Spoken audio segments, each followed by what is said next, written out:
எல்லாரும் நல்லா இருப்பீங்கன்னு நினைக்கிறேன். நல்லா இருப்போம். இப்போ நான் எங்கே கிளம்பிட்டு இருக்கேன்னு தானே பார்க்குறீங்க. பொண்ணு பார்க்க போகிறோம். இல்லை புரியல.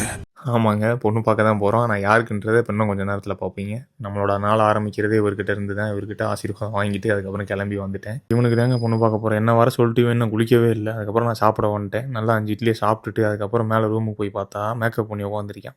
ஒரு வழியாக மேக்கப்லாம் போட்டு கிளம்பிட்டேன். நானும் என் தம்பியும் சிரிச்சுக்கிட்டு வந்துக்கிட்டு இருந்தோம். அதுக்கப்புறம் கிளம்பி வந்துட்டோங்க பொண்ணு வீட்டுக்கு. பொண்ணு வீட்டுக்கு வந்ததுக்கு இவன் சிரிக்கலாம், என் தம்பி ஏன் சிரிக்கிறான்னு தெரியல. ஏதோ ஒரு காரணம் இருக்கும். அதுக்கப்புறம் எல்லாரும் முக்கியமான விஷயம் பேசிக்கினாங்க. திரும்பி பார்த்தா தம்பி நம்ம குடும்ப மானத்தையே கெடுத்துட்டான். அவனை சொல்லி நிறுத்துங்களேன்டா. அப்புறம் நாங்கள் மாப்பிள்ளை எதிர்பார்த்த தருணம் வந்து விட்டது.